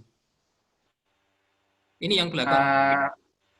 Memang kurang C, tapi ini link yang diberikan oleh Budiana tadi. Oke. Saya pastikan ya. Ya. Apakah betul ini? Coba saya cek. Kelihatannya betul Pak. Oke, baik. Ya. Oke, terima kasih. Ini linknya. Untuk pertanyaan, sudah masuk banyak pertanyaan, baik dari YouTube maupun dari platform satunya. Namun izinkan saya sebelum masuk ke pertanyaan, memberi informasi tambahan. Saya sekaligus mewakili mungkin IEEE Indonesia Section juga ya, Pak Gam. Saat ini di Indonesia Section sedang ada pergantian kepengurusan untuk 2021. Kepengurusannya sudah dimulai votingnya saat ini. Kandidatnya ada 2 tim. Yang pertama adalah timnya Pak Wahyudi Hasbi dan Profesor Gamantio. Dan tim yang lain adalah Bu Dr. Kurnianingsih dengan Bapak Beno Pradikso. Bapak-bapak, ibu-ibu yang member IEEE, baik full member atau graduate student member, mestinya berhak untuk mengikuti ini, untuk memastikan seharusnya sudah mendapatkan email untuk voting. Kalau email itu diterima, terus ada link masuknya voting, itu bisa diikuti seperti ini, voting.btools.ieee.org. Terus kemudian ada muncul pilihan sangat sederhana, tinggal dicentang mana yang di vote gitu. Mungkin ada pertanyaan kenapa nggak bisa muncul gitu ya. Kemarin saya juga mengikuti ada berita beberapa member tidak bisa ikut vote. Jadi kesepakatannya adalah yang bisa vote adalah minimal graduate member dan mungkin harus sudah menjadi member ketika vote-nya ini diadakan. Itu informasi terakhir yang saya terima seperti itu. Maaf kalau keliru. Jadi itu mungkin bisa menjawab beberapa pertanyaan. Itu. Sekarang kita coba masuk ke pertanyaan. Jadi pertanyaan yang masuk, coba saya buka lebih dahulu. Jadi tentang jurnal Q, ini Pak, Q1, Q2, Q1, Q2. Mohon maaf Pak, apa suaranya putus-putus Pak Arif, Pak Irfan. Oke. Saya coba ulangi lagi. Bagaimana dengan suara saya sekarang? Apakah ya, bisa... lebih lancar Pak. Ya, Pak. Ya, jadi untuk pertanyaan pertama, ya, Pak. Apakah perbedaan jurnal Q1, Q2 ini apakah berhubungan dengan kualitas reviewer juga, dan bagaimana dengan IEEE sendiri? Jurnalnya itu bagaimana, apakah Q1, Q2? Monggo Pak Gam, mungkin bisa dijawab dulu. Baik, terima kasih Pak. Sebenarnya Q1, Q2, Q3 itu asalnya dari mana itu saya sudah sempat menjelaskan di seri 1, tapi saya ulangi sedikit ya. Jadi sebenarnya kan itu adalah suatu sarana klasifikasi reputasi jurnal, katakanlah begitu, yang dibuat oleh Scopus. Jadi Scopus itu punya ukuran terkait dengan reputasi jurnal berdasarkan banyaknya sitasi, ada rumusnya agak rumit yang nggak akan saya sampaikan di sini, yaitu namanya SJR, jadi Scopus Journal Ranking. Kalau misalkan sebagai bandingan, Web of Science, Clarivate itu punya ukuran yang sejenis itu namanya impact factor. Nah, kalau yang Scopus ini, SJR itu, jadi semua jurnal yang terindeks oleh Scopus itu dinilai SJR-nya berapa, nilai SJR-nya dihitung semua, kemudian diurutkan ya dari atas ke bawah, dari yang tertinggi sampai ke terendah, kemudian untuk setiap bidang ilmu ya, kemudian untuk bidang ilmu tertentu hasil pengurutan itu dibagi 4 bagian, jadi 4 kuartil gitu ya. Nah, yang paling seperempat paling atas itu adalah Q1, seperempat berikutnya Q2 dan seterusnya. Artinya sebenarnya Q itu sebenarnya lebih sifatnya lebih tidak absolut dibandingkan yang SJR. SJR itu yang ukuran yang lebih absolut sebenarnya, lebih mutlak gitu maksudnya. Nah, karena Q1, Q2, Q3 itu berdasarkan pengelompokan dan suatu saat bisa berubah, misalkan kalau ada sebuah jurnal yang SJR-nya meningkat naik ke Q1, nah itu kan pasti ada dari yang Q1 terpaksa harus turun ke Q2 karena terdesak. Atau mungkin ada jurnal baru yang masuk indeksnya Scopus. Nah, kalau jurnal yang baru masuk ini bagus, dia langsung masuk jadi Q1, maka pasti ada jurnal Q1 yang terpaksa harus turun ke Q2 dan seterusnya kayak gitu. Tapi artinya oke lah, itu klasifikasi berdasarkan SJR tadi itu. Tapi artinya berarti perankingan itu didasarkan pada seberapa relatif ya, seberapa banyak paper-paper dalam jurnal tersebut diaju oleh paper lain. Jadi secara umum seperti itu. Jadi mirip-mirip dengan impact factor sebenarnya, tapi rumus perhitungannya agak beda sedikit, agak beda satu sama lain. Jadi itu saya kira Pak jawabannya. Ya, terima kasih jawabannya. Pak Gam, kita masuk ke pertanyaan berikutnya. Jadi ada pertanyaan dari Bapak Asepta. Beberapa jurnal reputasi menyarankan nama-nama sebagai reviewer. Bagaimana kita bisa memilih reviewer saat menulis di cover letter? Apakah dari author jurnal yang kita citasi? Jadi apa betul Pak kita bisa memilih reviewer dan bagaimana cara memilihnya?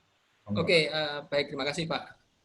Tidak semua jurnal meminta hal tersebut ya. Jadi khususnya mungkin jurnal yang di bidang yang penelitinya tidak banyak, atau mungkin di jurnal yang topiknya atau bidang-bidangnya itu belum banyak dikenal oleh orang misalkan ya. Jadi ya tetap saja sebenarnya penelitinya kurang banyak gitu ya. Sehingga jumlah reviewer yang berada dalam database itu tidak banyak misalkan, maka biasanya jurnal itu akan meminta nama reviewer, siapa nama reviewer yang diminta oleh penulis yang mensubmit paper tersebut. Kemudian pertanyaan berikutnya tentunya adalah terus yang kita submit nama siapa gitu ya. Nah, biasanya kalau kita tidak memasukkan atau tidak mengisikan nama reviewer yang kita inginkan, maka yang menjadi prioritas tentunya adalah nama peneliti yang papernya kita aju yang papernya diaju oleh penulis tersebut dalam daftar referensi. Nah, itu nanti salah 1, 2, 3, atau 4 tergantung berapa reviewer yang mau diambil oleh associate editor ya, yang akan diminta untuk menjadi reviewer. Jadi biasanya diambil dari situ. Nah, kalau kita ingin memasukkan nama orang gitu ya, ya memang ada beberapa pilihan, misalkan dari kenalan kita, itu bisa juga. Misalkan kita sudah kenal Profesor A di mana gitu ya, bisa juga kita minta beliau jadi reviewer, tapi artinya juga kita juga harus memegang etika bahwa tidak boleh ada konflik kepentingan. Jadi kalau misalkan ternyata si profesor itu sebenarnya sempat terlibat dalam paper, dalam penelitian yang jadi dasar paper kita, walaupun terlibatnya itu sekarang sudah enggak, tapi sebelumnya sempat terlibat. Nah itu sudah agak-agak ada konflik kepentingan. Jadi yang seperti itu jangan disarankan. Jadi mungkin kenalan kita yang sudah lama nggak kita kontak, yang sudah lama kita nggak kerjasama riset, nah itu boleh, misalkan ya. Atau malah kita ambilkan dari paper yang penulis paper yang kita acu, itu juga malah mungkin lebih baik lagi sebenarnya. Saya kira itu Pak ya, kalau jawabannya. Ya, terima kasih. Program pertanyaan berikutnya tentang kedalaman atau bobot dari sebuah paper untuk jurnal, Pak. Jadi atau letter. Jadi ada pertanyaan, apakah paper conference yang diterbitkan dalam proceeding mempunyai bobot yang sama dengan yang diterbitkan di jurnal? Kemudian pertanyaan yang serupa, apakah laporan pengabdian atau laporan praktek lapangan bisa diterbitkan sebagai letters? Oke, pertama konferensi versus jurnal ya tadi ya. Kalau menurut saya ya konferensi dan jurnal itu dua hal yang berbeda ya. Tujuannya sifatnya aja beda karena kalau konferensi itu kan biasanya papernya singkat ya, papernya singkat dan kita ingin mendapatkan masukan dengan cara bertemu langsung dengan sejawat peneliti yang lain. Jadi biasanya kan konferensi itu kita presentasikan di depan rekan-rekan kolega yang bidangnya sama dengan kita agar mereka bisa langsung memberi masukan kepada kita. Nah, konferensi zaman sekarang dengan dulu itu berbeda. Saya dulu juga sudah pernah sampaikan itu kalau nggak salah. Jadi bedanya adalah zaman dulu itu kan belum ada internet ataupun kalau sudah ada internet belum ada yang namanya IEEE atau belum ada yang IEEE Explore ya, IEEE Explore belum ada atau proceeding online juga belum ada gitu ya. Jadi zaman dulu itu kalau ada sebuah konferensi menghasilkan proceeding, ya proceedingnya berbentuk buku hard copy dan itu yang menyimpan hanya peserta yang datang atau juga mungkin dikirimkan ke perpustakaan di perguruan tinggi yang terkenal gitu ya dan seterusnya. Tapi artinya ada seorang peneliti katakanlah seorang peneliti di ITS misalkan ya, melihat loh ini ternyata paper ini mengacu ke suatu paper konferensi. Mau cari paper konferensi kopinya paper konferensi ini akan amat sangat kesulitan karena misalkan dia nggak ikut konferensi itu, orang Indonesia mungkin waktu itu nggak ada yang ikut konferensi itu, yang ikut itu semuanya orang di luar negeri, kemudian hard copy proceedingnya disimpannya di perpustakaan di perguruan tinggi luar negeri, terus gimana caranya dapatkan kan sulit. Ya. Nah tapi sekarang dengan adanya IEEE Export, ya proceeding yang sudah online gitu, hal-hal seperti itu sebenarnya sudah bisa teratasi. Cuman satu hal lagi yaitu bahwa conference itu juga biasanya reviewnya tidak seketat jurnal. Ya. Artinya kalau jurnal itu bedanya adalah sebuah jurnal itu benar-benar seperti terbitan berkala. Jadi ada volumenya, ada nomornya, sehingga benar-benar terdokumentasi dengan baik. Ya, karena ada volume, nomor, ya seperti majalah atau apa itu kan ada volume, nomor dan seterusnya. Jadi benar-benar dibukukan memang untuk disimpan dan untuk dicari kembali kalau jurnal itu sehingga kualitasnya juga bukan kualitas maaf papernya biasanya juga paper yang lebih komprehensif dibandingkan paper yang dipublikasikan di konferensi. Nah kalau letters ini juga dipublikasikan dalam sebuah periodical atau jurnal tapi yang versi paper pendek gitu kan. Jadi artinya sebenarnya kebaruannya juga harus cukup signifikan sebenarnya. Jadi nggak bisa yang hanya sedikit gitu ya. Jadi nggak bisa misalkan pengabdian masyarakat tadi kemudian dipublish di paper nggak bisa karena paper diterbitkan di letters ya itu nggak bisa karena letters juga khususnya lettersnya IEEE itu reviewnya juga sangat ketat ya reviewnya juga sangat ketat jadi banyak sekali yang kemudian ditolak karena novelty kontribusinya itu kurang signifikan gitu misalkan. Mungkin itu Pak jawabannya secara umum. Baik, terima kasih Profesor Gamadil. Pertanyaan terakhir nih, mohon maaf sebetulnya banyak sekali pertanyaan, tapi kita pilih satu lagi. Ya, pertanyaan dari Pak Asyur Zalbi. Yang pertama, reviewer itu apakah harus melihat semua referensi yang digunakan pada manuskrip yang di review itu. Terus kedua, bagian mana dari paper itu yang paling banyak menjadi sebab di reject, gitu Pak. Oke, yang pertama dulu ya, apakah harus mengecek semua referensi? Kalau saya jadi reviewer, saya cenderung membaca dulu ini apa namanya papernya, draft papernya itu. Kemudian saya lihat di mana di antara di mana di antara bagian paper tersebut ya yang direview itu bagian yang memuat sebuah pernyataan yang bukan hasil karya si penulisnya sendiri, tapi yang didasari oleh sebuah referensi. Dan referensi ini ternyata amat sangat penting sedemikian hingga kalau referensi ini salah, maka papernya misalkan jadi kurang kuat dan seterusnya. Maka referensi itulah yang saya cek.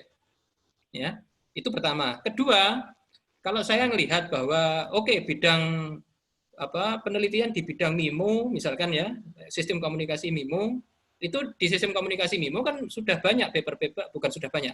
Ada paper-paper yang dianggap sebagai paper apa istilahnya? Landmark gitu ya, paper yang utama yang menjadi apa namanya?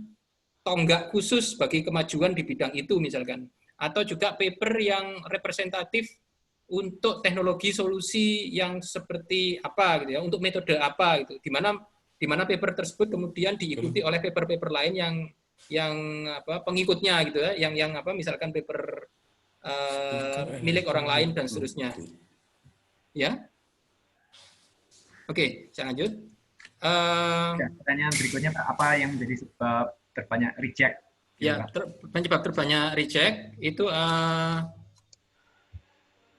terbanyak reject ya, macam-macam kalau itu sebenarnya. Jadi kalau kita lihat novelty itu adalah yang pertama yang dilihat. Jadi apakah ada yang baru atau enggak? Ya, begitu nggak ada yang baru, udah apa namanya si reviewer nggak akan lagi. Jadi dari pertama gini, dari mana reviewer bisa mengetahui bahwa paper tersebut menawarkan sesuatu yang baru? Nah itu sudah saya bahas di seri 1. Letaknya adalah di introduction. Itu paling gampang. Jadi kalau kita mau agar reviewer melihat bahwa paper kita itu kontribusinya kebaruannya itu besar, di introduction itu langsung kita tuliskan secara eksplisit bahwa kontribusi paper ini adalah apa. Jadi secara eksplisit. Bapak Ibu bisa mencoba mengecek lagi di apa namanya di seri 1 ya, di kuliah seri 1 di workshop seri 1 ya, di mana saya sampaikan bagaimana caranya kita meng-highlight novelty atau kebaruan itu di introduction ya. Kemudian itu ya kebaruan ya. Kemudian setelah itu baru kita masuk ke solusi yang ditawarkan itu. Kita lihat apakah masuk akal atau tidak. Masuk akalnya itu artinya disertai dengan penjelasan ilmiah berbasis teoritis, berbasis penemuan sebelumnya, ya, atau tanpa penjelasan gitu ya. Kalau nggak ada penjelasannya ya belum tentu masuk akal. Walaupun secara eksperimen, ini berhasil lebih baik dibandingkan metode sebelumnya. Tapi berhasilnya itu kenapa, unggulnya itu kenapa, itu harus ada penjelasan ilmiahnya. Karena kalau nggak ada, itu jangan-jangan hasil eksperimennya tadi seperti itu karena kebetulan saja. Gitu. Jadi harus ada dukungan secara teoritis bahwa solusi yang ditawarkan ini memang unggul. Setelah itu kita lihat pembuktiannya. Pembuktiannya itu adalah simulasi dan eksperimen atau eksperimen. Kita lihat dilakukan dengan benar nggak apa namanya semua informasi yang terkait dengan simulasi ataupun eksperimen sudah dijelaskan dengan lengkap nggak? Kemudian jumlah sampelnya mencukupi nggak untuk mengambil kesimpulan itu dan seterusnya. Ya, jadi ada banyak sebenarnya mana yang paling sering.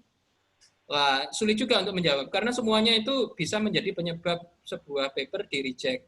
Tapi seperti yang saya bilang tadi, janganlah reject itu dianggap sebagai suatu apa namanya bencana itu. Ya kecewa oke, tapi sebenarnya kan dari hasil reviewer yang mereject itu pasti ada komentar yang bisa kita gunakan untuk memperbaiki paper ataupun penelitian kita.